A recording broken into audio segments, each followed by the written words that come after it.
تبارك الذي نزل الفرقان على عبده ليكون للعالمين نذيرا. بسم الله الرحمن الرحيم. الحمد لله الذي زين الإنسان بالعقل والإدراك وسخر الأنام في السماوات والأرض والأفلاك. أما بعد، بتوفیق اللہ تعالی آج کے درس کا آغاز کرتے ہیں.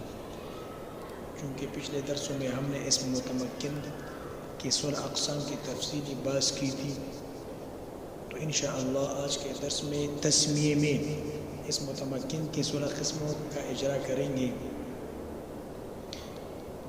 بسم اللہ الرحمن الرحیم. با اس متمکن کے 16 قسموں میں سے کوئی قسم بھی نہیں ہے، کیونکہ اس متمکن کی تقسیم اور بعض یہ اسم میں ہوتی ہے، فعل اور حرف میں نہیں ہوتی. تو اس طرح جب بھی حرف آئے گا وہ اس متمکن کی کوئی قسم سے بھی شمار نہیں کیا جائے گا. اس متمکن کی 16 قسموں میں سے پہلا قسم ہے مفرد منصرف صحیح. اس کا اعراب تینوں حالتوں میں اعراب بالحرکت لفظی حقیقی ہے. رفع ضمہ لفظی کے ساتھ، نصب فتحہ لفظی کے ساتھ اور جر کسرہ لفظی کے ساتھ. اور یہاں پر مجرور ہے تو جر کسرہ لفظی کے ساتھ موجود ہے. اسی طرح لفظ اللہ اسم متمکن کے 16 قسموں میں سے وہی پہلا قسم مفرد منصرف صحیح، جس کا اعراب وہی تینوں حالتوں میں اعراب بالحرکت لفظی حقیقی ہے. رفع ضمہ لفظی کے ساتھ، نصب فتحہ لفظی کے ساتھ اور جر کسرہ لفظی کے ساتھ. تو یہاں پر لفظ اللہ مجرور ہے بکسر لفظی. اس طرح الرحمن مفرد منصرف صحیح ہے. اس متمکن کے 16 قسموں میں مفرد منصرف صحیح ہے، جس کا اعراب تینوں حالتوں میں اعراب بالحرکت لفظی حقیقی ہے.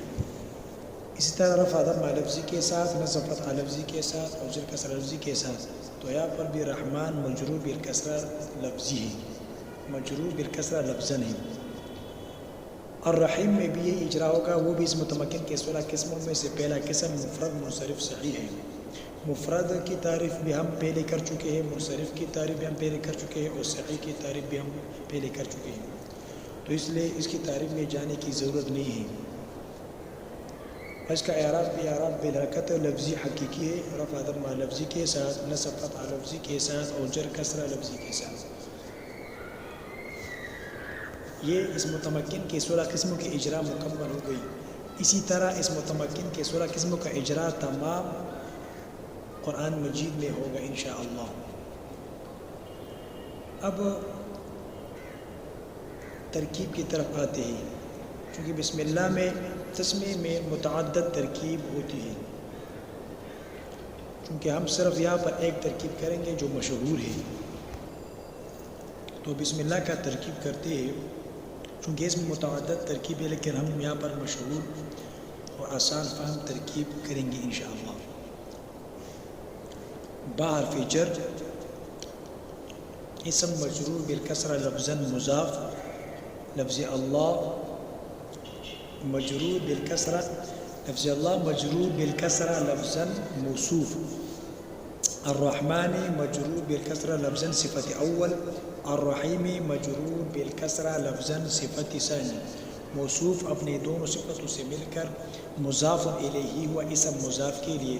مضاف الیہ مجرور ہوا با حرف جر کے لیے. جار مجرور ظرف مستقر متعلق ہوا اشرع فعل کے ساتھ. اشرع فعل صیغہ واحد متکلم فعل مضارع معلوم، اس میں انا ضمیر اس کا فاعل ہے. تو اشرع فعل اپنے فاعل اور متعلق سے مل کر جملہ فعلیہ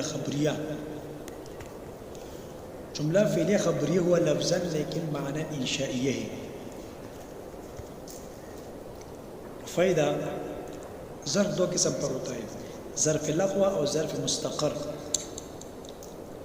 عام فہم میں سمجھنے کے لیے ظرف لغو کو اس الفاظ سے تعبیر کی جاتی ہے کہ ظرف لغو وہ جار مجرور ہوتا ہے جس کا عامل لفظوں میں موجود ہو، جیسے مررت بزید میں بار فجر، یہ جار مجرور متعلق ہوتا ہے مررت کے ساتھ، تو یہ ظرف لغو ہوا، اس کا عامل مررت لفظوں میں موجود ہے۔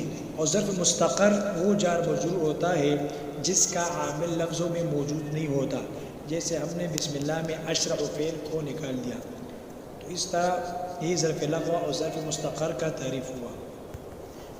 آج کے درس کا اکتفا اسی پر کرتے ہیں، انشاءاللہ آنے والے درس میں سورۃ الفاتحہ میں اجرا کریں گے، وہی تفصیل اجرا ہوگی، اور انشاءاللہ قرآن مجید کی موٹی موٹی ترکیب کے ساتھ ساتھ نحوی قواعد بھی زیر باز لانا پڑے گا انشاءاللہ۔